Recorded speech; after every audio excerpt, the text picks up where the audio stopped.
listeners, and all you straggling zombies, and welcome to Cut and Splice. This is Matt speaking, and as usual, I'm joined with. This is Jason. And this is Gil. And this time around, we are discussing the movie Predestination. This is a 2014 production by the, correct me if I'm wrong with the pronunciation, Sperig Brothers, an Australian film based off of Robert Heinlein's short story from 1958 titled All You Zombies. It's a time travel, sci-fi, drama, thriller. I think it would be safe to say Mindbender, starring Ethan Hawke and Sarah Snook, which follows a temporal agent attempting to stifle the terror attack by a terrorist called the Fizzle Bomber. But the amazing thing is that, at least for me, is that it's kind of a backdrop to the real story, which is a real exploration of a fundamentally a paradox, a time travel paradox, and kind of delves into some fundamental questions about free will and how much choice we actually have as human beings as we coast through life. So I thought that this would be an interesting discussion, and I'll just throw it out to the guys and see what they think. It's better than I thought it was going to be. It's kind of one of those things where, like, as I started watching it, I was really surprised that I had never heard of this movie before. And it was it was good. It's a very complex story, and I think it was really well written. And without giving away anything, I mean, Matt already said it's like a time travel type of movie. I'll just say that when I started watching it, I started seeing the pieces coming together, and there were numerous times in the story where I was very happily surprised, because I would see where the story was going, and I'd see the pieces they were lining up, and I'd be like, "Oh, I know what's going to happen." And it's not even that I was wrong or upset that I knew what was going to happen. It was like when you're watching such a good movie and you're like, I know what's going to happen, and I don't care because it's so good that I'm just enjoying what I'm seeing, kind of thing. But then I come to find out that what I knew was going to happen was only like 20% of what was going to happen. And then I was like, wow. So that might be really complicated that's how I felt about it. Yeah, I think my reaction as I was watching it was definitely mixed, more mixed than in the end, but still mixed in the end. And maybe that will be more for the second part with spoilers. But yeah, as I was watching it, the main thing that I'm thinking as far as recommending and reviewing it, it's got a bit of a pacing issue. It's got a bit of a two-part type of thing, where the first part of the movie is all a story essentially that's being told, and there's not much time travel in the first half, and you're saying, wait, this is a science fiction movie, because it's like we're 45 minutes in and there's like nothing happening. But then you realize by the second half that it makes sense, that it was necessary to have all that, and I guess they couldn't have gone back and forth. I guess a different filmmaker could have like intercut the past with the present, or the moving back and forth in time. But I guess that setup was really necessary to know deeply the character, the character that's telling the story in the movie. in order for all the payoffs to come later on.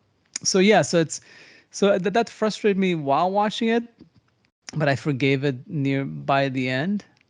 And then there's other parts of it that I think play into my ongoing criticism of movies that I feel like are almost just using a device just to fuck with the audience, just to really trick the audience, in order to have some sort of payoff that feels half empty because of those tricks. And I've said that about like other movies, like Signs, not Signs, actually Signs I really like, but The Sixth Sense, a little bit, like Fight Club. There's other movies that are of a similar kind, but ones that just have this very specific trick or gimmick that's manipulating the audience for a reaction. But again, I mean that's just my overall impression, and I could be convinced this is why we have these discussions, because obviously this is a very complex story. So that's why it'd be good to dive into it. But yeah, and I haven't rated it yet, so I was on the fence. But I think for those reasons, I would probably. It's intricate enough to be interesting and to give it a 7, but to give it like an 8, I would have to be convinced otherwise about those issues that I brought up. It is actually kind of interesting, like in terms of the structure of the story. I mean, I am using the word structure rather than pacing specifically here, because it is interesting, because Robert Heinlein's original short story was basically structured in exactly the same way. This is still spoiler free to say that there's the character of the bartender played by Ethan Hawke, and the character of the unmarried mother, who is a man who he meets at his bar, who's an author of confession stories in the 70s and everything like that.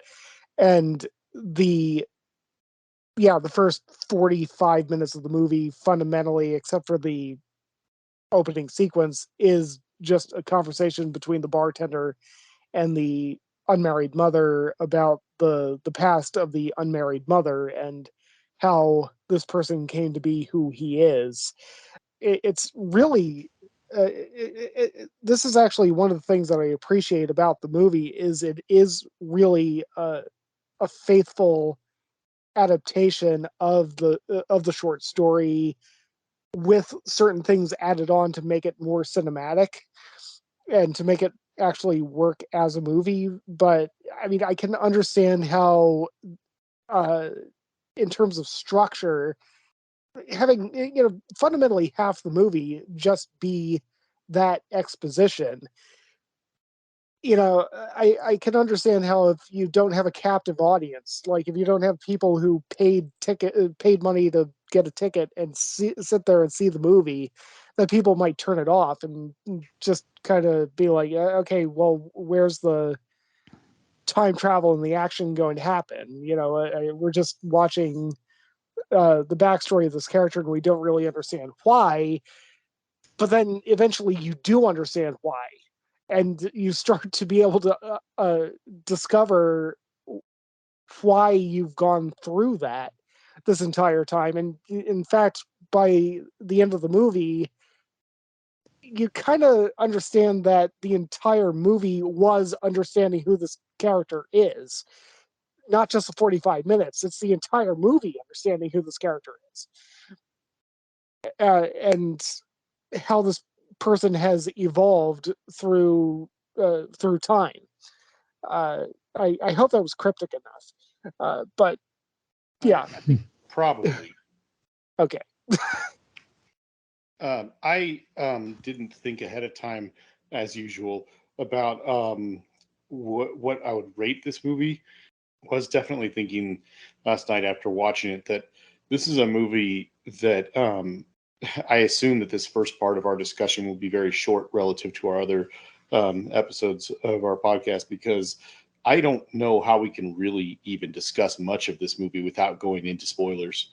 I mean, other than just Yeah. simply say, all I would say is that I definitely recommend it to people, especially if you like time travel movies. I totally agree with what you guys are saying about the whole like weird shift from the first part to the second part to the third part of the movie. But for me personally, I'll just say that I did get this sense while watching the first part, after as the story is being told, and they move from the booth or from the bar to the booth to the pool table and so on and so forth, and they just and the character is still telling the story of their early life and just all this stuff. I was like realizing in my head that like, oh, we're not really dealing with time travel anymore. What is going on here? But I was invested enough that I didn't care. So Yeah. I don't know. And plus, I kind of had Matt already discussed that they set up at the very, very, very beginning that this time travel agent's job is to act down and stop a serial bomber.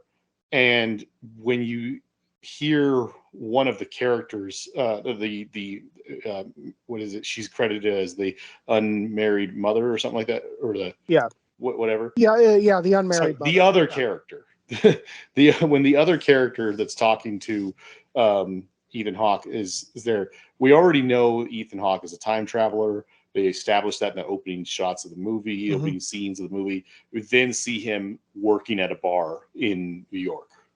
I think it's New York, right? Yeah. Correct. And he starts probing questions, and you can see how the other character is just very cynical and doesn't seem very compassionate whenever they mention the events of the bombings and stuff. So it's yes, it feels like we're not talking about time travel anymore or anything like that. But the whole time I'm thinking at the beginning, again, we're kind of like getting dangerously close to spoilers here, but it's like I don't feel like it's that off is what I'm getting at. Because during that whole time, it's basically I still feel like he's getting information, whether he suspects the other character is the bomber or suspects that the other character has information or something. So it's like, yeah, I'm getting this weird, long backstory that's super detailed and eventually going to become relevant. But I didn't feel bored. I didn't feel like it was taking me out of the movie. I did notice it for sure. But yeah, I don't know. I would just say basically, I definitely recommend it. And if you haven't seen it yet, I would totally watch it before listening to us go into super deep detail about it. Yeah, no, it's true, and I would point out too, as yes, that would be my recommendation, is that as long as you're patient with it and you do like mind-bending, complex sci-fi stories, this is definitely one. This is like a nice puzzle piece. Like this would be a good Nolan vehicle. Yeah. If he had done it. It's got some similarities to Tenet, which we will get into in the second part. The same thing. Yeah, I wonder if he knew about the short story or saw the movie as he was working on the script for Tenet. But yes, I think it's one of those things where you do need to be patient with it. It's not going to be nonstop action. It's not that movie. It's not Tenet. It's not Tenet. Yeah, exactly. But then it succeeds in some ways Oh. better, I guess, especially for you two. We will get into that. Yeah. Yeah. I mean, it was made for $5 million. So I mean, Oh no, for it's sure. definitely not. Yeah, but I mean, I didn't even mean that in a bad way. And I wouldn't even compare those two movies because they are very different movies. But yes, no, I do think if you're into heavy sci-fi and all that, then it's worth watching. If you're looking for mostly action, then maybe watch something else. Watch Tenet. Yeah. So what's your rating, Jason? Oh, okay. So I don't know if this lines up with other movies we've talked about in the past on here or anything like that, but I did, and we can discuss this later at the end if we wanted to as well. But just for fun and because I was curious in my head, I tried making a list of what I would consider my favorite time travel movies, and it made the top 10. Wow. Barely. But that being said, if I'm trying to look at what I thought about those movies, I guess it would have to be a 7 or a 7.5, somewhere in there. When I think about like how much I enjoyed watching it, I'd say like a 7.5, almost an 8, but I can't give it an 8 because at the end, I don't really feel like it had a whole hell of a lot to say, if that makes sense. Like I thoroughly enjoyed it, and I think it's a very intelligent movie. I just, it didn't, what I mean? It just didn't like, you know, I don't think it's, um, Consequential. it's not as good as Terminator, Terminator 1 or 2? both. Both. Though it kind of deals with the same paradox. It does. Matt. Come on Okay. now. So Matt, You give your didn't wait. give your give your rating so we can move on already. Okay, I'll just say an 8.2. 8.2. Yeah. Okay, so we're not that far off. I thought I was gonna be like lower than you guys. I guess I could have gone for a 6. Maybe I'll be convinced otherwise. But yeah, I guess I'm being generous with it because it is, like Jason said, it's a very intelligent movie, and they're tough to pull off. And I felt like it was subtle enough yet understandable in the end. Like I didn't have to read multiple articles to get the meaning of what was happening. It took like a few exchange of a few sentences with Diana, like my wife, to kind of get to the bottom of it in a way, or at least have some theories. And I guess there's like competing theories about it. So, and we can get to that as well. Mhm. Any movie that's this complex, like it could be taken several different ways. Yeah. So I guess I'll mention the poster quickly. We're going into spoilers. You haven't given us your rating.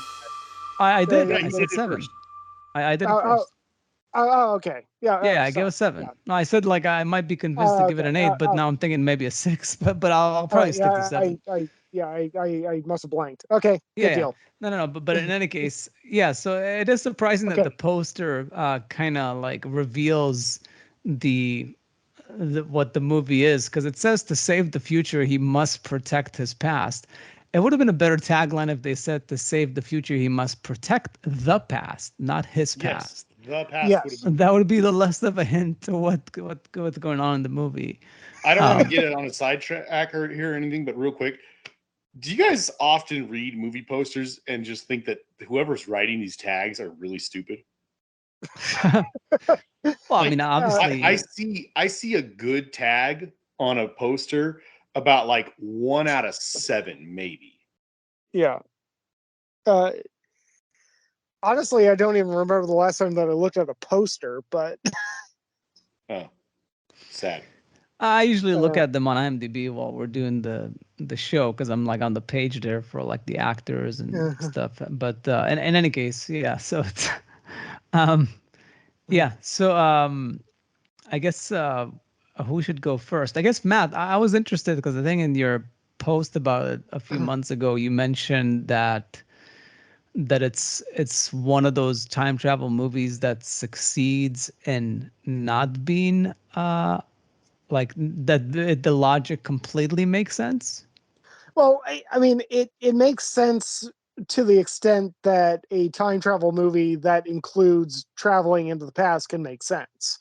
I mean, obviously, you're going to deal with a paradox whenever you're dealing with time travel into the past, and that you're either going to have to deal with the the grandfather paradox. If you kill your own grandpa, are you going to that means that you couldn't exist to go back in time to kill your own grandpa, so that that's paradoxical. Okay, I guess since we're in the spoiler portion, it should just be pointed out that in both the movie Predestination and in Robert Heinlein's original story, all of the main characters in the movie are the same person. Yeah. So the character is born as Jane, but Jane turns out to be intersex. She has a baby, and because Jane is intersex, there are complications in the pregnancy. They have to remove her female reproductive organs. They reconstruct all that in order for her to become the unmarried mother. In the original short story, the unmarried mother is never given a male name. In the movie, it just goes from Jane to John, and then John eventually becomes the bartender, and the bartender eventually becomes the fizzle bomber. That's another deviation from the short story, by the way, which we can get into if we have time. But I mean, fundamentally, the movie is dealing with a paradox, and it is one of those things. Again, like with Terminator, where Kyle Reese goes back in time to protect Sarah Connor so that she can give birth to John Connor, and then Kyle Reese ends up having sex with Sarah Connor, and Kyle Reese becomes John Connor's father. Even though, Kyle Reese was born after John Connor, so it's the same kind of predestination paradox. But the paradox in this movie and in the short story, the paradox is really what the movie is about. And even though it's one of those things where, like, yeah, you're dealing with a certain amount of suspension of disbelief, and it's one of those things that seems nonsensical but could plausibly be true, which is basically what a paradox is. um, it is something that maps out all the interactions that this character has with him and herself throughout the years in such a way that you can actually map it out, and beat by beat it just maps out properly, that all of these things actually work out. And it's and it goes back to the 1958 short story. I mean, people have been mapping out the timeline of Robert Heinlein's short story for since 1958, and all of the timelines intersect absolutely perfectly. Do they though? Yeah, do they? I mean, also, I'm not saying that I doubt the amount of research that you've done on this, or how many times you've seen it, or your understanding of it, or anything. I guess all I'll say is, like, I believe you. Just as I'm watching it, I thought it was a lot more messy than Terminator. Like, I get Terminator. Oh, Terminator is simpler, which makes it easier, because right. the fact that there's no relations between John Connor and Reese, what's his name? Kyle Reese. Kyle Reese. Yeah, the fact that there's no relation between them, it almost makes sense, because you can almost like say that, yes, if everything, this is what Predestination does. They have that running joke that the bartender says about, like, what came first, the chicken or the egg, the rooster. Yeah. Yeah, that's funny. Like, which is funny because the rooster comes first, like, coming, that's the joke. But actually it's also the meaning of the movie, that there's a rooster. And this is one of the theories that I guess we need to discuss, is like there's a rooster that started this whole process before everything got started.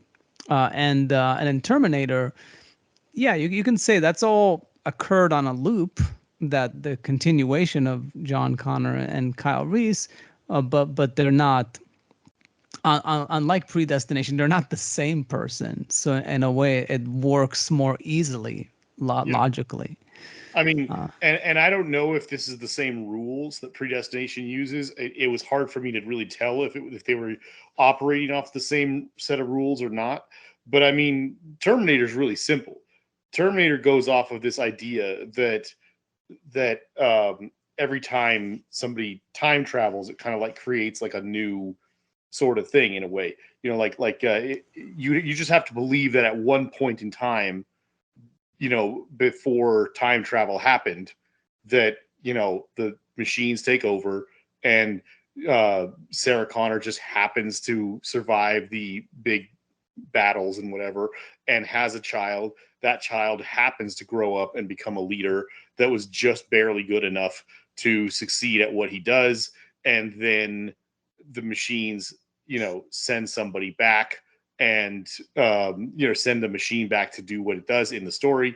And, Kyle Reese was just one of the best guys that John Connor had, and sends him back, and so on and so forth, to stop what happens.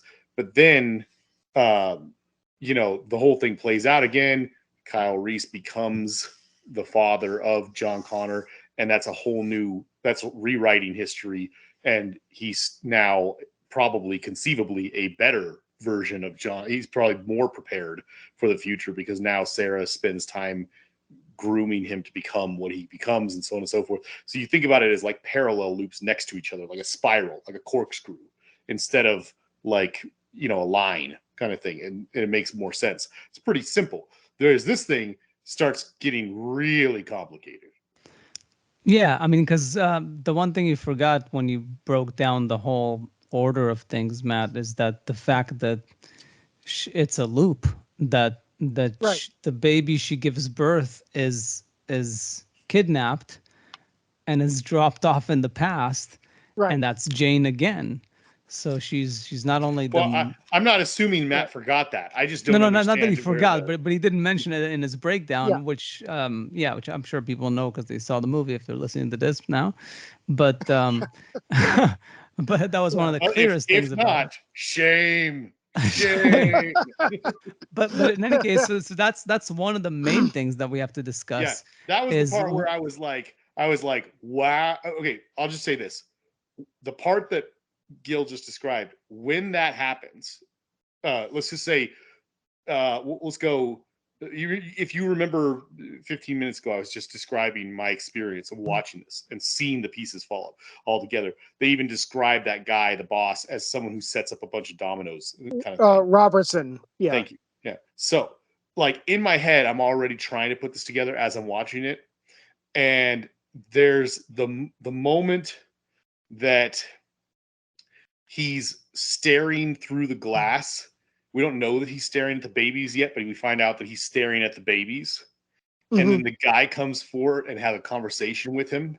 Now, at this point, we already know how crazy this movie's getting, because we know that there's a character that has gone back in time and had a relationship with herself. It's very complicated. We're talking about it's the ultimate case of self-love. It's I mean, without masturbation. We're literally talking about hermaphrodite time travel at this point, and therefore asexual reproduction and stuff. But that's the craziest part, is that so in that scene, I'm putting this together, and I'm like, oh my gosh, this is getting crazy, and this is really good, and my brain is eating it all up. He has this really good conversation with that guy, and the guy says to him, you have to do this. He says, you're the only one who can do it. You are like, I don't know, he says something to him very important. He basically you are the only you're something along the lines of, you are the only person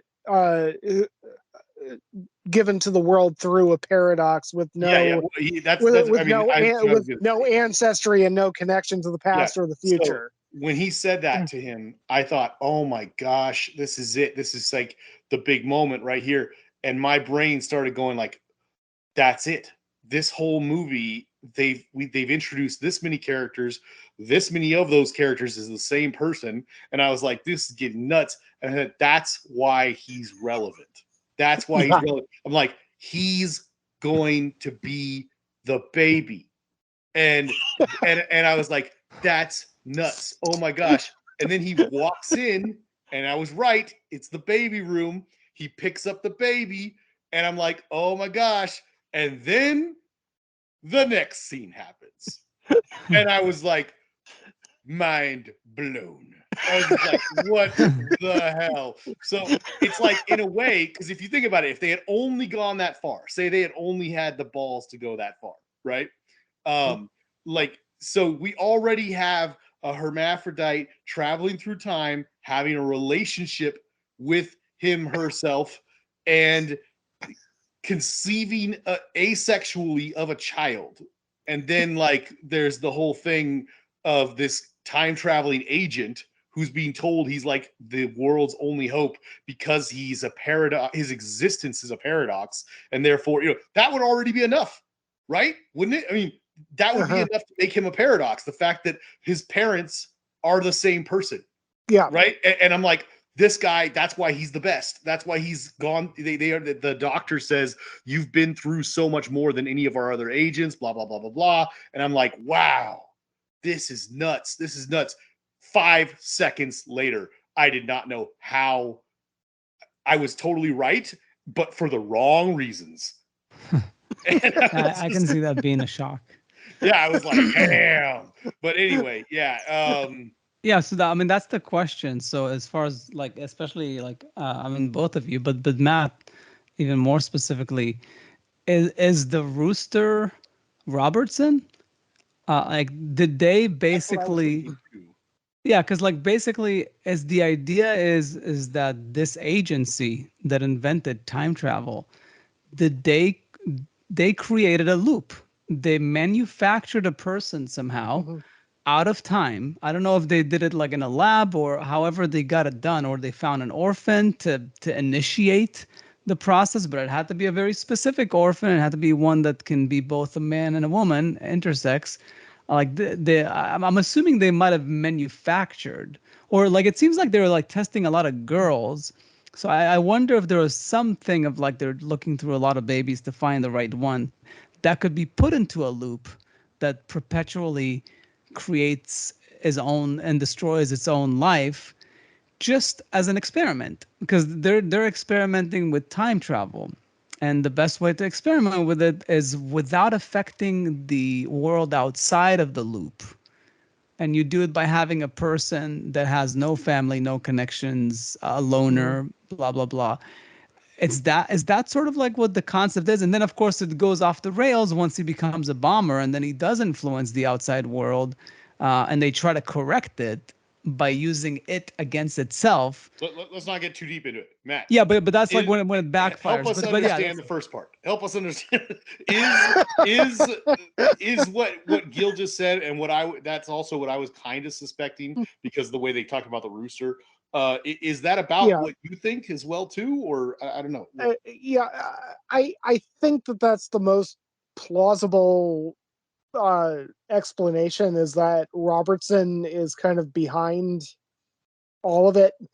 And you know, there's like a little tidbit in the movie. I don't remember if it's in the short story, but you know that there are 11 temporal agents, and obviously the bartender and the unmarried mother are at least 2 of them. 2 of the 11 for sure. Yeah.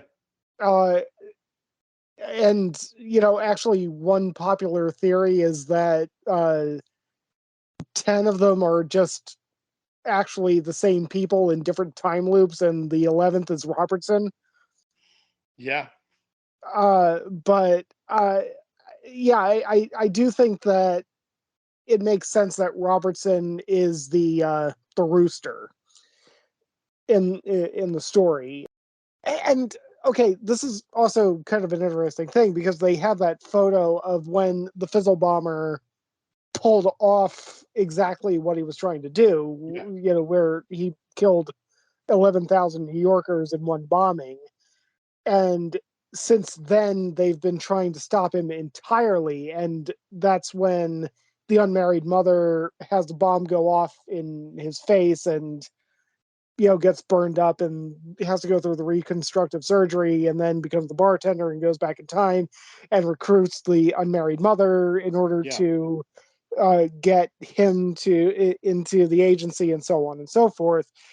It's at least somewhat established in the movie that at some point the Fizzle Bomber managed to do exactly what he intended to do, but since then the loop has gone through where that perpetual that scene keeps happening. Its own tail. right, yeah, the snake eating, exactly. No, I was thinking about that too. I didn't think about it till you said that right now. I didn't remember it until you said it right now. But as I was watching the movie, I thought about my whole, the Terminator logic again. Assuming they're going off of those rules, the fact that they have the picture and know so much about it and all that stuff like that implies that the initial story as it goes through, once they've done time travel and so on and so forth, and this guy exists in some way, shape, or form, whatever small part of the overall story, like whatever, by the end he's a very complicated character, but however simple of a version he existed as before, eventually he does retire.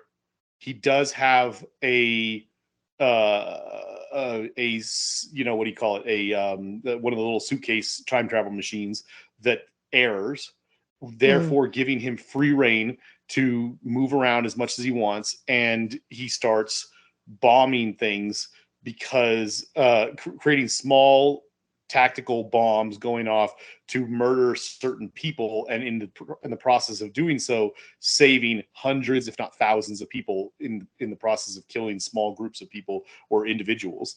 But then at one point starts going off the rail and gets so obsessed with what he's doing that he sets off a massive explosion, killing, what did they say, thousands of people? I think they said 11,000. That's a lot, yeah. So 11,000 people dying, and so on and so forth. So, and then they send himself back in time, catches up to himself in the laundromat, and then closes the loop with Snake eating its own tail situation. And then from that point on, it's just like the story just keeps getting more and more complex as it keeps completing the loop over and over and over again or something. But you're right. If they have the pictures and they have the stuff, there's no indication anywhere in the movie that any of that's fabricated. It seems like all the other news clippings they have, like they got it from a version of the timeline where it happened, and then they and then they took it like they show him taking evidence and taking small tidbits through time with him. So it's like all the scrapbooking and all the stuff that they do. It's like it clearly must have happened at some point in time. Yeah, and actually, one thing to bring up at this point, it is interesting foreshadowing that they did mention early in the movie that the Fizzle Bomber kept changing the date. Yep. Yeah. Of his attack. So, like, there's a little bit of foreshadowing there that that you're kind of gonna gloss over until you go through the whole story and realize, oh shit, that's why he keeps changing the date. It's because he's another time traveler. But yeah, it's and I think that connects to a theory, if I'm not mistaken. I think Diana read this. I didn't look up any articles, but I think she read something about the one theory was that he didn't stop the bombing. Like, he couldn't stop the bombing, even though he caught the Fizzle Bomber and killed him, because he's a time traveler. So he probably went to a different time and set off the bomb there before he was caught and murdered. So in a way, that's why. Because the theory that I had, and let me know if this sounds weird. I always have these weird things, but I thought that the idea is that the reason why it's a loop is that every time you go through the loop, you close one bombing. So like they start with the biggest one, and then on the next loop, they'll maybe try to like stop the next bombing and try to repair all the damage that they've done with this experiment. It's not very like a government agency, to care about people dying. Usually they will just like suck it up to like collateral damage for the purpose of science. But I thought that's what's going on. It's like, oh, this is the beginning of repairing all the issues that this experiment did, or something like that. But it sounds like that another theory is that you can't stop it. Like, they thought they can control time. They thought that like they can fix things, but it's predestination. It's what happened, and it's what always was going to happen, and there's no way to repair it. And this character is going to be stuck in this loop forever. Well, Gil, I don't know, Matt, you can tell me if you got this totally different. Maybe, I don't know, but my understanding of it was that, let me see here. I want to be careful about how I say this, about what their intention was. When I say they, I mean the agency and everything, the people who set all this in motion. So let's just say at the point of him going back and shooting himself in the laundromat and completing the loop, right? For the very first time that happened. My understanding is that, okay, so do you remember the scene where he's talking earlier on the movie? Ethan Hawke is kind of getting ready to go back in time, and the guy is talking to him, Noah Taylor. He's Robertson. talking to him. Yeah, Robertson's talking to him, and he says something along the lines of like, it's like Ethan Hawke says something like, "We got to stop this guy. He's like the worst," or something. And he says something to him along the lines of like, it's almost like he's almost not careful enough the way he says it. He kind of says something like, "Hey, look, this guy, this Fizzle Bomber. I mean, look, yeah, he's done horrible things, but honestly, chasing him down has led to us accomplishing, so almost like he says, motivated us to do some of the greatest stuff we've ever done," or something like that. He says some sort of line like that. And I think what they're talking about there is that by the end of the movie, when the laundromat scene happens and he closes the loop, at least the first time we see it being closed, but it's probably been done many times. It seems to me that they want, or that after the big giant bombing happened for the very first time, and it 11,000 people died or something like that, they initiated this whole thing where the guy goes back and creates a loop and kills himself and closes the loop, kind of thing. So they want to stop that horrific thing from happening, but that's when it's a younger version of himself killing the older version of himself. And he tells him, he says, "When you do this, when you kill me, you become me," kind of thing. And he showed him a scrapbook of all the bombings he's done up to that point. And what he says to him is, he says, no. He's like, "I'm not a monster. Look." And he says, "This bombing, this little small bombing here, and then this one, and this one, and this one." He's not talking about how many people died in the bomb. He's saying 300 for this one. And he's saying like 12 people for this one, and so on and so forth, 25 for this one. He's talking about how, because he set off that bomb, the small one, he says, I killed a person who was going to go on and do something terrible. He says, I saved that many people. Then he turns the page and he says, "Oh, remember this one?" And he says, "I blew up that thing." And he says some number. He's talking about how after he retired, and the thing aired and gave him the ability to move around through time with freedom and such, he then spent the rest of his life trying to right some terrible wrongs by changing the past. And so he starts bombing things and killing people. And in the process of doing that, he's because he can see he can live through an event and see tragic thing happen and travel back and prevent it. So he keeps a newspaper clipping of how many people died originally, and then he fixed it by killing somebody. And then in the next one, and the next one, and the next one. So all the way up to the point where he was about to do this terrible thing and kill, 11,000 people. Right up to that point, he has managed to live a life, yes, murdering a bunch of people, but also saving tens of thousands of people probably over the course of this whole thing, and righting a bunch of wrongs and so on and so forth. And so I think that's what the loop is. I think that they view the Fizzle Bomber as this guy. He's almost like a vigilante who has access to time travel and has done tons and tons and tons of good things over his life, but eventually goes way too far, and they just had to snip him before that happens, and then it's pretty much a success. Okay, there's a lot to unpack there. I know. I expected that was going to be like a 1-minute explanation, and it just kind of went on, and I was like, God, this movie's complex. Okay. I actually think that there's a more solid argument that it was intentional that his kit did not decommission. Oh, sure, yeah. Right. Yeah, And yeah. because if he doesn't become the fizzle bomber, then the loop is cut and he has no reason to go back in time to recruit himself in order to, go back in time and have sex with himself and have a baby of himself and go back and, Steal himself. right. Yeah. There's no reason for the loop to continue if he doesn't become the fizzle bomber. And I think that's what the fizzle bomber at the end was saying. It's just like, if you shoot me, you become me, or you can try to love me again, and so on and so forth. But now, one interesting thing though is that last portion of the movie is not in the original short story.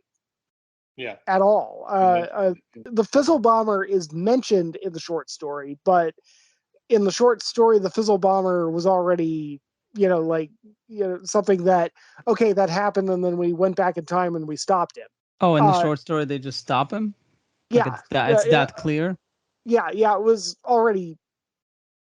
It was already set up that the fizzle bomber was already taken care of. There was nothing in the short story about the bartender and Jane and the unmarried mother becoming the fizzle bomber in the original short story.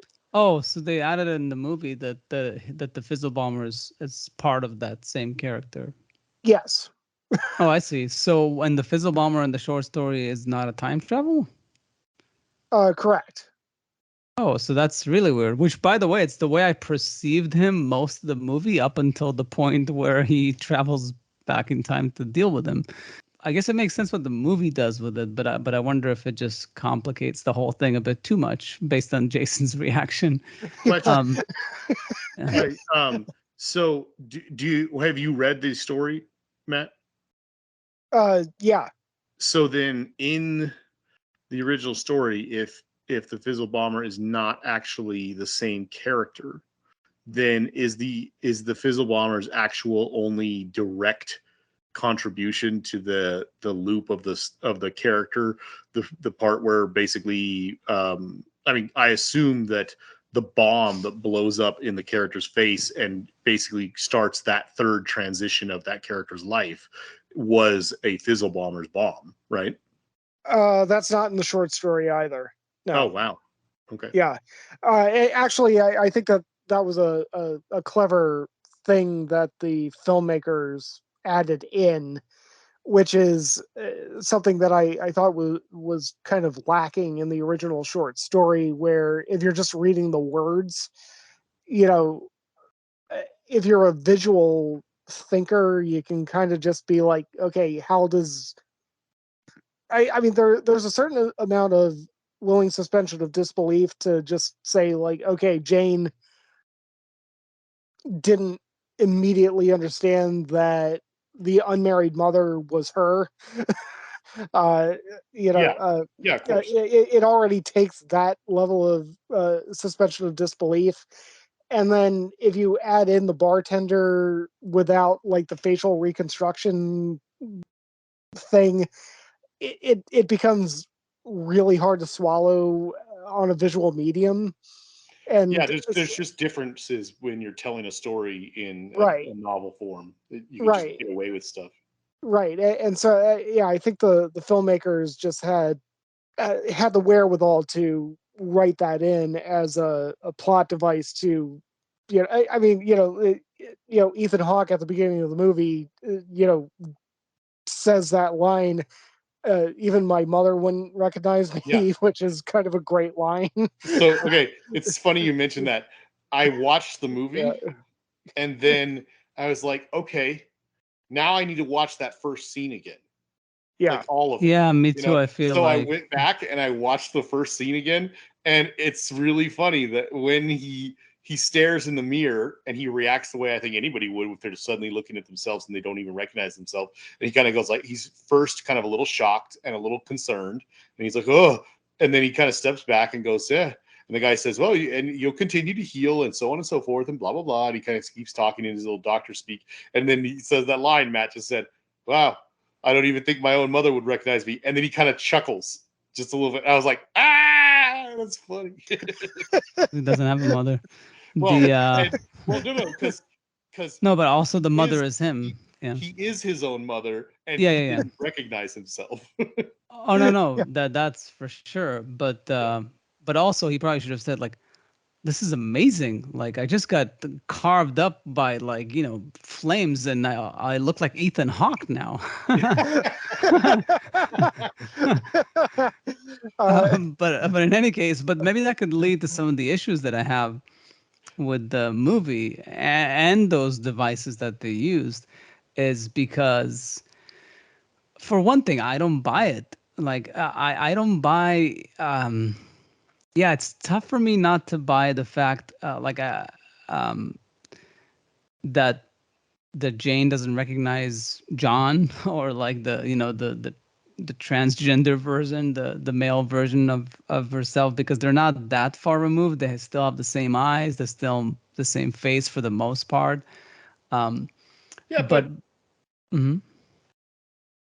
Yeah, I mean, I can buy it. Like, she's got the glasses, so it's got the whole Clark Kent thing going there. Well, I was gonna say, Jane is still pretty at this point. You know what I'm saying? Like, she probably, it has never entered her mind that she's ever going to change. Yeah, I can see that, because you don't know how you're gonna look as an old person, and like old person that looks like a man, a male version, but older of you. Yes, but that's one thing. Like, wait, I have a few. I know. Yeah. and then like the Ethan Hawke thing, it's too weird. Like, it's one thing if they're gonna reconstruct the face and it's gonna look different, but I guess, and I wonder if that was part of the Rooster, like part of the agency's trick is like, we need to change his face and make him so manly that he wouldn't be able to even conceive of himself as his prior person. Like, maybe that's the way I can only explain it, because they've shifted his look too drastically with the reconstruction. And then on top of that, I mean, the voice too. I mean, the voice is very different.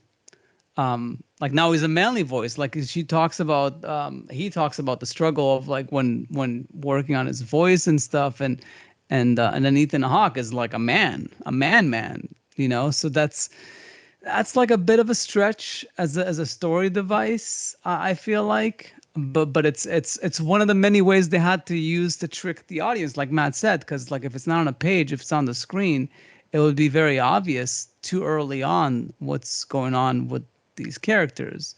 And then I had like one last thing that really bothered me, and I can't remember it now.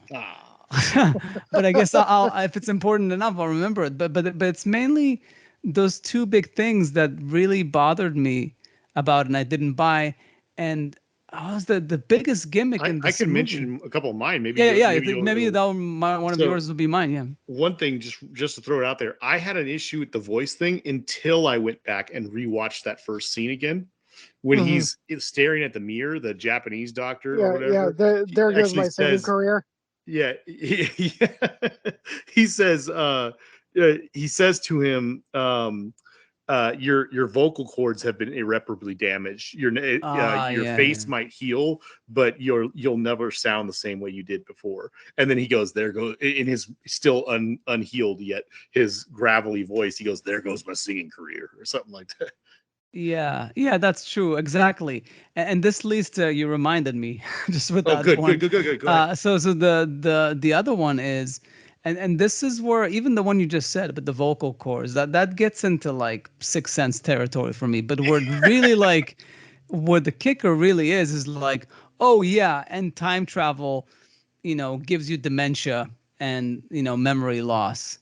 So that's why you can't remember yourself or what you've done before, or that's why you have to make notes, like the guy from Memento, like make these recordings and stuff. They did say that, dude. I was a little confused why he says he's making notes for himself and then it says like, what does it say, 7 years later or something like that, and he's still making the same notes, and I'm like, but it's not like he's later. It makes sense when he's making the notes that he's going to give to Jane, or to the unmarried, whatever, that unmarried mother.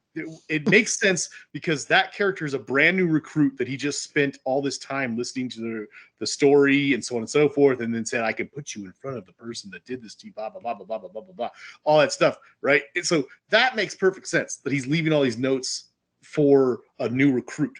But they did say that, and I totally missed that until you said it right now, that he's making the notes for himself as well because of the memory loss, dementia stuff. That is a little convenient. Yeah, no, that's the crucial point of the movie. That's why it works, because he's not. It seems like he's not supposed to know. No, it's. I guess sometimes he doesn't. Sometimes this is another issue with the movie. Is like sometimes he does know what he's doing, and sometimes he doesn't. Like I think there's a reason they say he's got memory loss, because otherwise he would know that Jane is him. And also, not to mention, he does know that. Well, the bartender does know that Jane is him. I'm not sure if he does. That's the thing. I'm not. That's because they say that he has dementia, like from time traveling. He can't remember his past. No. That's why when the bartender, actually retrieved the unmarried mother in that scene toward the end of the movie, he said, and this is also straight from the short story, now you know who she is, and you have a glimpse into who you are, and now maybe you're ready to see who I am. Yeah, I think that's right. I think the bartender knows. Yeah, the bartender knew from the very beginning that Jane was going to end up being him. I was going to say, because when she finishes the story and basically says, "Can I get the bottle now?" The doer's bottle. The old underwear.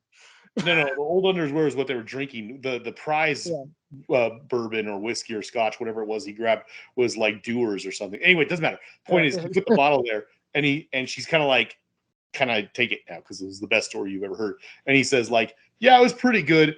And then he drops a bomb. He says something that she did not reveal in the story. So he already knew the story. He was listening to her tell it, but and kind of like going along the journey with her so she could emotionally get to the point she needed to be at. But he already had more information than she was giving, because he says something in that scene, and she like steps back and is like, "What the fuck?" She's like, like "Who are you? How did you know that?" kind of thing, because she didn't tell him that. No, but you know how that could be interpreted as the agency filling him in on her story, and not necessarily the fact that he knows it because he lived it. Because why would they bring up the dementia thing if it wasn't like a device to say this is why he can't remember that she is him, and this is why like he's okay intervening with her life, not knowing that it's him. I think he realizes in the end. I think because in the end of the movie he shows the scar and everything, right? Yeah. So I think that there's moments that he remembers and there's moments he doesn't remember, and maybe it's on a tape somewhere or in a notebook, but he reads it like towards the end. Also, in the end, like, so what happens? He becomes a writer in the end. Like, does he write the stories that are going to inspire the unmarried mother to become a writer? Is that what's going on there? No. Okay. So again, a lot to unpack, and I feel like I'm in a weird position, being that I am the only one who's read the short story, right? No, I read it. I've just been lying this whole time. No, I'm just kidding. Go ahead. I was gonna read it, but I didn't have time appropriately for this movie. Okay. I mean, it's very abundantly clear in the short story that the bartender knows from the beginning that the unmarried mother is him. I see. And that he's not from the beginning. I'm assuming if it was a twist later on, but yeah. Well, yeah. I mean, it's a twist in the story, but it's very clear in the story that also, by the way, the short story doesn't have any of that stuff about like dementia or psychosis in I terms see. of time travel. So the short story is very, very clear that the bartender is traveling back into the past in order to recruit his past self as a temporal agent in order to keep the loop going that will eventually lead to that'll keep the loop going. Fucking time paradox shit. You know, so I don't think that the filmmakers intended at any point to deviate from the idea that the bartender knew that he was recruiting himself during that sequence with the unmarried mother, and the bartender already knew the story, already knew all of it because he had already lived it. In fact, the bartender knew exactly how the unmarried mother was going to respond to everything, being that he was already the unmarried mother at one point in his life. So he had already lived that scene. Oh yeah, But yeah. I mean, I and just, actually, to your point, like when they're on a date, and the John, like the male version, like kind of yeah. tells Jane things that she wants to hear, even though they upset her. But like because he knows what he or she at the time would have liked to hear. Yeah. So there's definitely some play there of like knowing yourself. Um, but then there's the whole thing of the fact, and again, this goes back to what I think the meaning of the movie is that the fact that John finds out that he's the guy who impregnates Jane, yet he doesn't decide to stay. Like he goes as he was supposed to. Kind of shows the whole, like, I guess what you were saying about the no free will thing. Although one point Dana mentioned is like, why would he say if he knows that he's gonna go and not come back? Why does he say like I'll be right back? Oh, I mean, the I only know. what? No, I mean the only explanation is because he really thought he was gonna change time, like Yeah. he was gonna Oh yeah, change totally. the future, but he fails to do so because he realizes that he can't. Or Yeah, something. I think he lived it from one side of the bench, you know, and was horribly depressed, and it turned him into who he was at that point. And now he's living it from the other side, and he's totally in love, and he's, you know, in love with the person sitting next to him. And then he sees that he's in that crucial moment now, and he realizes, okay, well, I'm a time traveler, and this person, you know, is here. I have a responsibility to go at least talk to them and whatever. There is no way in hell that I'm going along with this, though. I'm not going along with the story. I'm going to change things. I'm going to come back, and I'm going to be faithful, and I'm going to like live out the rest of my life right here and now with this person. And he just doesn't want to alarm her, and just says, all right, I'll be right back. I'm going to go basically tell this guy off and just say I'm not going anywhere. But then boom. Yeah, no. I mean, that's the explanation that I sort of gave. That makes sense. But ultimately, I think my summation of like what's up with this movie is that it's too complicated for its own good. I guess that's the connection to Tenant. Is Yeah. if they had found a way to simplify it somehow, um, it would have benefited from that. But at the same time, I'm glad that it's as complex as it is, even though it's a flawed movie. Again, like Tenant, it's out there. It's there to be digested, and it's probably worth a second viewing. And you'll notice all those details that like come earlier in the story and everything. It's really well thought through, even though there are some flaws to the logic. But it's enjoyable. I guess that's what storytelling is about. So yeah, in the spirit of me liking Tenant, I guess I like this movie. Just Uh, I don't know what did I rank Tenant? I think I give it a 7 too. I don't remember.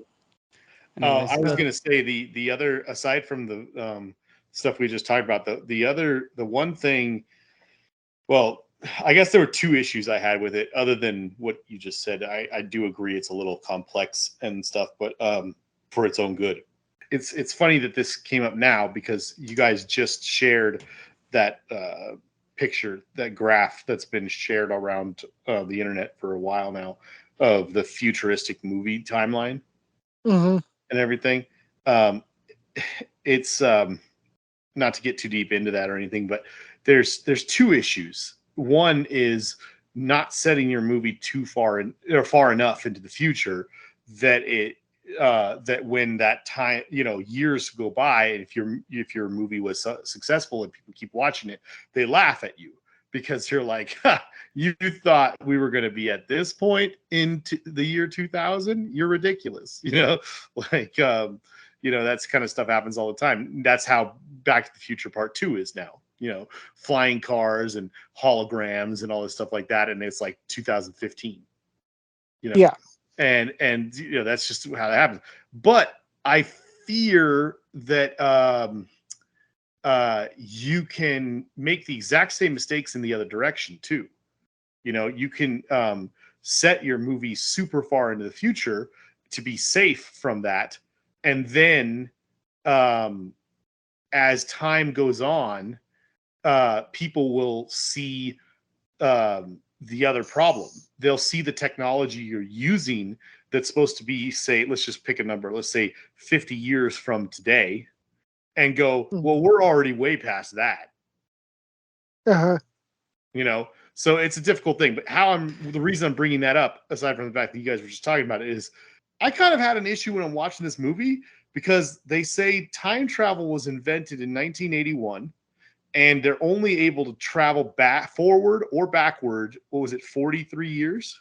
I think they said 52. 52, whatever. 52 years from the 0 point, which is 1981 or something like that, right? Or just the year I was born.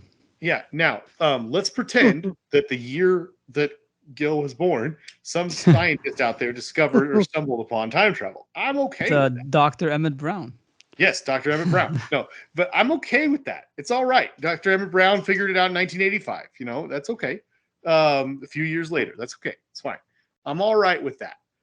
But the air quotes future stuff, the stuff where he is, doesn't he say at one point?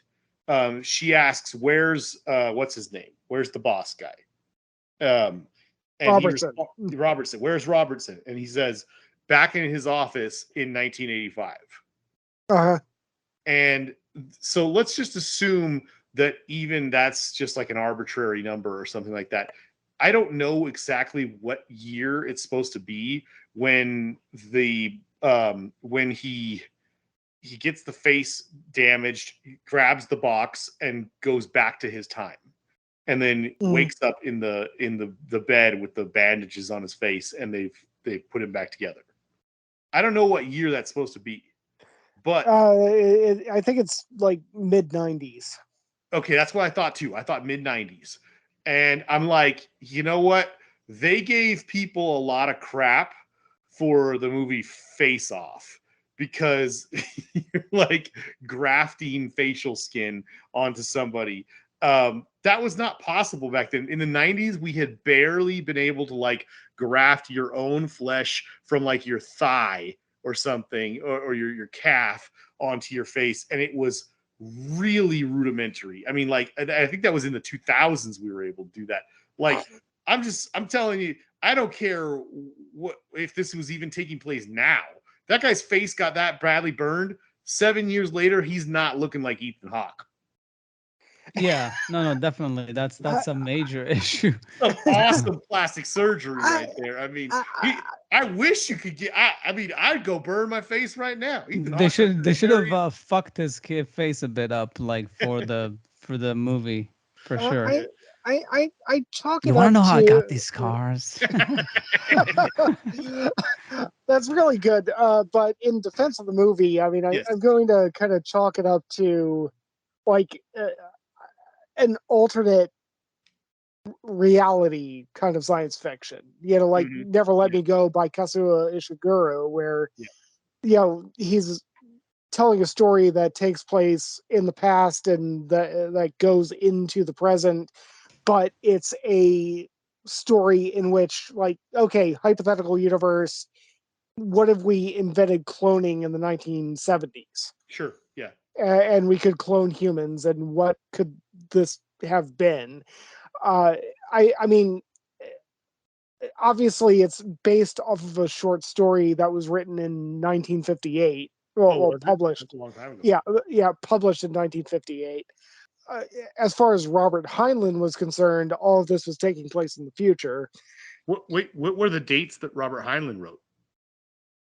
All the same that was in the movie. Oh, wow. Okay. I mean, literally down to the unmarried mother being officially placed into the temporal agency exactly on my date of birth, August 13th, 1985. Wait. So just to be clear, hold on. So you're saying in the 50s, Yeah. Robert Heinlein was writing a short story about us going into space for long periods of time, astronauts going into space for long periods of time, even though we had not even gotten anybody much more than like an orbit or anything, right? I mean, we didn't get to the moon till the late 60s, right? Yeah. So yeah, I mean that's pretty forward thinking. So he's talking about that happening, and then he's figuring that the time travel stuff would be about 30 years down the road in the 80s. Right. I think Robert Heinlein actually intended his short story to be viewed as like an alternate reality too, because right. No, I wanted to make sure that's the dates that you were talking about. Yeah. So I think that's a safe bet. So I mean, you actually, if you're going to make the argument about, you know, like the medical technology and everything like that, I think that you can explain away Ethan Hawke looking like Ethan Hawke uh, as the bartender in the alternate universe, alternate technology kind of science fiction, you know, playground that I think is pretty much present throughout the entire movie. I mean, we, I mean, obviously we never had Space Corp in like the 1960s. Right. Yeah. If you're going to actually nitpick it, it's the fact that he still has the cesarean scars. Yeah, that is, yeah. I mean, you just made the point for me. Yeah, it's the fact that like his face looks like Ethan Hawke, but they couldn't cover up that because if the rooster, if the agency intentionally made him look that way in order for this scheme to work smoothly, because obviously it would really mess up Jane if she knew who he was, or like or at least John, you know. Although I wonder, because the past, his past self doesn't know him. It's you're presuming that the future self knows, and that dementia is not playing into it. And I do wonder. I guess if on a second watching, I'll see why they mentioned the dementia, because I really felt like it was a cop-out device there that really bothered me. I still think it was a cop-out device, but I think it was a cop-out device to give for them a different purpose, to give the movie helpful narration. No, yeah. Then well, Gil, I'll let you finish, buddy. But please. I entirely disagree with that assessment. Okay, and again, I unfortunately, and I guess I do need to see it again to understand, because while watching it, I felt like that bothered me, that they excused away the explanation of why he wouldn't know certain things is because he has dementia. Again, the movie is just getting too complex for its own good, type of thing. But yeah, to finish the thought about the what was it? The agency trying to hide the fact that it's him. They would have fixed the scar, but the scar was only shown in the end to reveal that he was her all along.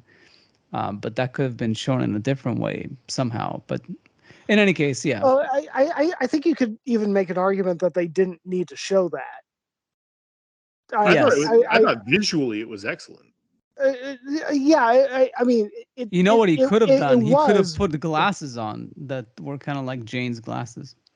I don't know, something like that, Oh instead well, of a I mean, scar. but I mean, there's that whole montage at the end that shows literally Jane from a child all the way to him. That and that shot of him with the cesarean scars was before that, and I Yeah, think that montage at the end, if you didn't figure it out already that they're all the same person, the montage does it. You don't actually need to see the the scars. scar. Yeah, Uh, exactly. It was a uh, bit too much. Yeah. so yeah, I mean, I do think that that's a flaw in the movie that we can, point to, that maybe, like, if they could fix that massive scar that was running across his fucking forehead, like making him look like a zombie. uh, Yeah. Based on a story called All You Zombies. That they should be able to fix the cesarean scars and everything like that. But now I think that the whole thing about the psychosis and like the brain damage and all that stuff, I think that was put there not to uh, make it implied that the bartender doesn't know what's going on in the past. I think he's always fully aware of what's going on in the past. He just doesn't know what his future self is going to be until that laundromat scene, and until all those pieces are put together that Robertson gives to him. And I think that the psychosis portion of it was actually part of the plan. It was Robertson's plan. It was part of the whole predestination paradox that he is eventually going to kind of lose his mind, and he's going to become the Fizzle Bomber, and that is going to be the catalyst that keeps the loop going. Yeah, no, and I think I buy that for sure. So the dementia part comes more into play, I guess, later on as he gets older. Yeah, Like the fact that he says, "I'm not gonna become like you." Well, you're not gonna remember that you don't want to yeah. become like him. You're just gonna become him. Um, Yeah, that part of it, that of the movie, and also just your analysis of that. Um, I was thinking it while I was watching it, and really thinking about it now that you're discussing that. But it's interesting that I thought really reminded me a lot of there's a Marvel Comics character. One of the Avengers villains is named Kang the Conqueror, and he's actually just sort of been introduced now in the one of the shows. Mhm. But they'll probably have something with him pretty soon. But in the comics, he's a time traveling supervillain, and he's extremely powerful, and he just pops in and out of time all over the place because his whole life is about time travel. But aside from facing the Avengers numerous times, he is in the comics. He's always kind of or not always. Let's just say often um, running into problems with this other character called the Immortal. And the Immortal is this like almost disembodied head character that has lived for so long that he's very wise, and he's also kind of a weird, controversial type character. That, but you later find out that the Immortal is Kang the Conqueror, thousands and thousands of years into the future, and he's just realized that his the things he's done in the past is not so good or something like that. So he's trying to stop some of the things he did, and Kang knows that the Immortal is him, but is constantly fighting against the idea of becoming that what he sees as a weaker version of himself, Mm. which I always found very interesting. Yeah. But just to throw this out there, I don't know if you guys picked up on this at all, but I'm not going to say this as like something that lowers the movie or hurts the movie in any way. But I rolled my eyes at one scene because they did it in Bill and Ted.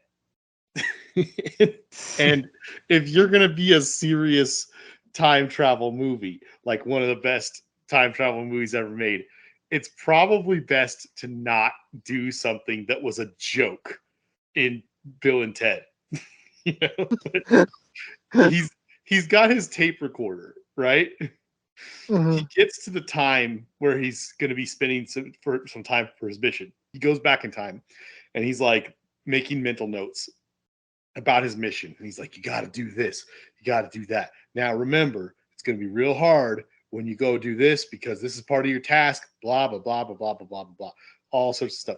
Then he goes up to the window and looks outside and he goes, now, remember, it's fall in New York or whatever. It's winter or whatever the hell month he says, you know, and he goes, make sure you pack a hat and jacket and something like that. And it sounds like he's talking almost to the other character or something like that.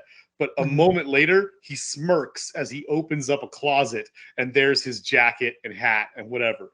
So they did the whole thing from Bill and Ted where they're at the end of the movie, they're like, they're having all these people trying to stop them, and they realize one of them is like, I need something, and then like 2 seconds later, it just appears in his pocket or something. They're like, how'd you do that? I just made a mental note that we have a time machine. Later on, when we're all done with all this, let's just make sure we go back to such and such and put this thing in my pocket or whatever. And they start abusing it. And there's like a person who's got like a gun or something at them, and is like, don't move. And he goes, oh, let's remember to put a trash can up there. And like a trash can falls on the guy's head or something. It's like, I was like rolling my eyes, like, come on, you're just gonna have the jacket appear in the closet. Give me a break. Well, at least they didn't do it as much as Bill and Ted. No, I know. But that was a comedy. So Yeah. Also, there's a huge paradox there at Bill and Ted because, like, what if they don't get to go to the future where they can put the stuff something there? tells me that the writers of Bill and Ted didn't go that far. They didn't worry that much about the nuance. And the funny thing is, it does raise the question, you know, for Predestination, what if the bartender just, instead of shooting himself as the fizzle bomber, just like put the gun to his own head and blew his own brains out? Oh, wow. Yeah, but that's the thing. I mean, and that's why I'm not sure that he knows that it's him. Like, that's...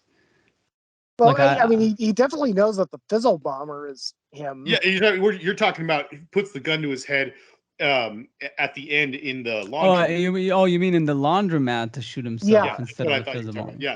Yeah, that's but he's convinced that he can change the course of events, which no, I'm not claiming that he doesn't believe that he can change the course of events. I mean, like the last lines of the movie, you'll have to make tough choices. You'll influence the past. Can we change our futures? I don't know. The only thing is that I know for sure is that you are the best thing that's ever happened to me. I miss you dreadfully. I mean, like, he doesn't know if he can change the future. All he knows is that there's going to be an influence of the past. All I'm asking is, within the rules of Predestination, if he just put the gun to his own head and pulled the trigger instead of shooting himself as the fizzle bomber, what would have happened? Yeah, there isn't enough for us to go on in this. Unlike Looper, which explicitly shows what happens when you do something to somebody, to the past version.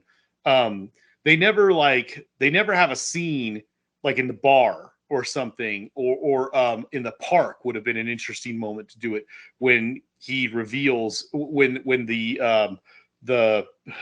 motherless childless mother, the unmarried mother, the John character, when he walks away from the bench and goes up to Ethan Hawke, right?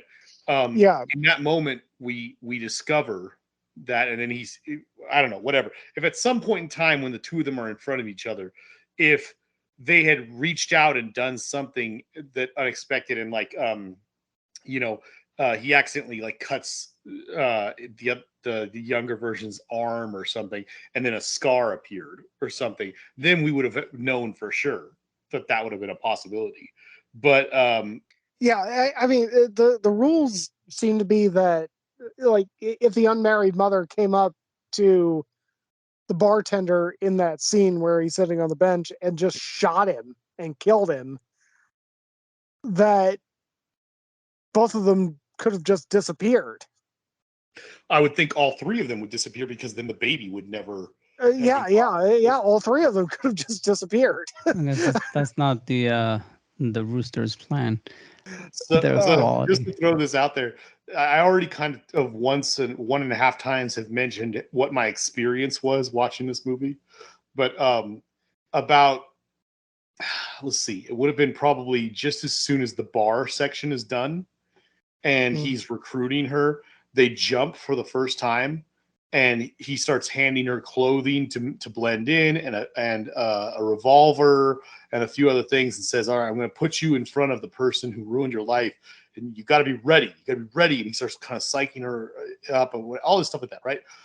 At that point in the story, I was like, wow, this movie is crazy, because it went from this long, detailed backstory, and now we are finally kicking into gear with some time travel stuff. And at this point in time, I'm like, this is like the indie movie version of Time Cop, and I can already tell you it's going to be so much better. And then about maybe 40 minutes later in the movie, at some of the other points that I discussed already, I was like, my God, this movie is not like Time Cop at all. This movie is this movie is basically this is like the Terminator paradox surrounding like a Tenet story, because it's got that whole connection of like, they explain it so simply in if anything in Tenet could be simple, but the pincer idea of addressing a problem in time from both directions kind of thing.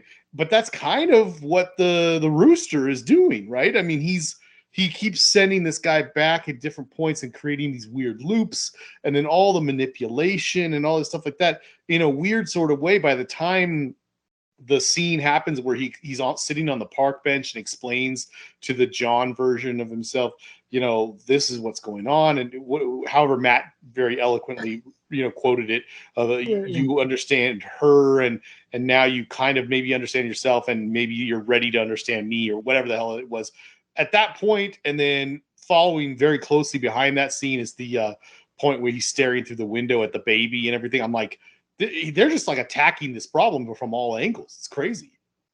This is actually, yeah. There's a weird question that's been running through my brain, and it's unfair for me to bring this up. I mean, both of you are probably actually more voracious readers than I am. It just happens to be that I read the short story before watching the movie. I mean, I'm just gonna throw this out to you. Like, do you think at any point that you would have preferred it if you had read the short story before watching the movie?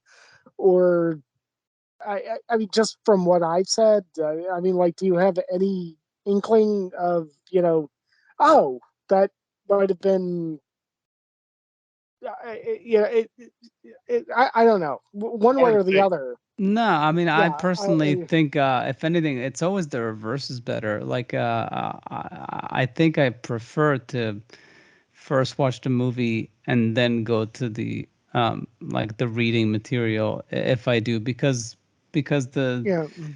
because the movie is really more so enjoyed with the twists and turns, whereas like with the book, it can kind of fill in the gaps, or at least what the intentions were. Especially if it's a long book, then you really get into the details. Like I've often said, Children of Men, I really want to read that book because I feel like there's so much lacking out of the story in there. It's such a stripped down story of what that universe was that I wonder if the book has so much more as far as Mhm. the themes and all that. So yeah, I think to me the reverse makes more sense. But there's cases where I've read a book and then I want to see, let's see how they translate it into a Yeah. movie.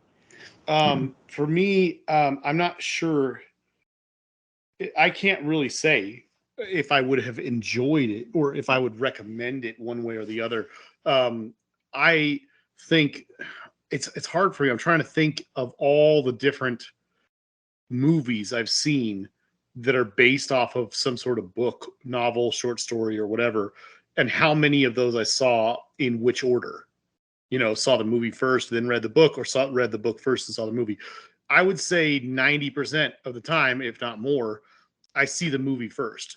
But that's probably just because I'm a movie guy. I do read a lot, or at least I used to read a lot. I wish I was reading more now, but for a couple of years now, I've been reading a lot less, which is probably a problem. But Mhm. just off the top of my head, I'm trying to think here. Like Fight Club, saw it first before I read the book. Dune, saw two versions of it first before reading the book. Jurassic Park, saw the movie first before reading the book. Yeah. Like I'm trying to think. I mean, I read the book. I Know What You Did Last Summer before I saw the movie, but that's a really bad example. There's a weird story behind that, but yeah, I'm trying to think. I think all the Stephen King novels I've read that have movies based off of them, I saw the movies first. I'm pretty sure. I haven't read The Yeah. Shining, so I don't know about that one. But yeah, Shawshank, The Body, Firestarter. Like I can't. But anyway, I'm getting sidetracked here. Sorry. Most of the time, I think it goes something along the lines of you watch the movie, you either hated it or you enjoyed it a lot. Then you read the book, and if you did enjoy it, you either now hate the movie because you're like, God, I can't believe that they did that. They did it such an injustice, and it's so much better in the book than it ever was in the movie. Or you like with something like Jurassic Park, at least for me anyway. When I read that book, I at first I was very upset that they cut so much out, but then over time, seeing so many other terrible botched jobs of novels into movies, I started to realize that Jurassic Park might be one of the greatest adaptations into movies of all time because it's so good, despite the stuff they Yeah. cut. It's such a such a different experience than reading it. But yet, when you're done and you take a step back and you kind of look at it and go, well, how would you possibly make that book into a movie? That's how you do it. You do exactly what Steven Spielberg did. So it's like, I don't know. I would, now that I've watched this movie, I would be interested in reading the short story, but I don't know if I would say that I would have preferred it better the other way around. I can't really say. Yeah. I mean, what I will say is that it actually throws a little bit of a wrench into how I evaluate the movie because I knew everything that was going to happen. Right. But well, almost everything that was going to happen. And the movie is so predicated on the holy fuck. Right. This has been the same person the entire time. And since I had already read the short story, Mm. you know, I spent the first 45 minutes of the movie being like, okay, yeah, this is the eldest. This is the well, I didn't know about the Fizzle Bomber Right. aspect because again, the Fizzle Bomber was already vanquished in the short story, so I just interpreted it as like, okay, this is the eldest version of the slightly younger version of himself talking to each other about the youngest version of both of themselves. Good grief. For 45 minutes, and I already knew all that. Yeah. So Yeah, that does change the experience for sure. yeah, but at the same time, it's one of those things where if you flip it, I already talked about Never Let Me Go Right. briefly, and I read the book before I saw the movie, and if I had seen the movie before I read the book, I never would have read the book because the movie was shit. Hmm. And the book is one of my favorite novels of the last 20 years. So, but yeah, it's just a weird issue that you have to deal with all the time. But I don't know. I mean, if anybody is still listening to this point, I would recommend that I would recommend that you do both. But yeah. And Or as if you far want to really just take it easy and not really yeah. hurt your brain too much, you can just watch Tim Burton's Planet of the Apes. That's another Oh time my travel. God. Oh my God. There's one really hot woman in that movie, so yeah, that's I thought, and particularly scantily clad. So I thought yeah, the that's. bottom part looked all right. But also Tim Roth as an ape, right? Tim Roth was in that, right? Yes. Yeah. Yeah, yeah, Tim There's Roth is in that movie he is trying to deliver the performance of a lifetime with like what I believe they said was like 4 to 6 hours of makeup every day or some crazy crap like that. yeah. Tim Roth is a very underrated actor. So is And Ethan Hawke. Bring it back to what we're talking about. yeah, no, I love Ethan Hawke. It is also kind of funny that both in the short story and in the movie they refer to Ethan Hawke's character, like the guy who snatched the baby, as somebody with a face-shaped face, just like you or me. And all I can think about is that Family Guy bit where they're in Chinatown and oh my God, it's Jackie Chan. Oh my God, it's Jackie Chan. Oh my God, it's Jackie Chan. And then finally they actually find Jackie Chan, and it's like, hi, always good to meet a fan. Oh my God, it's Ethan Hawke. Oh my God, it's Ethan Hawke. Oh my God, it's Ethan Hawke.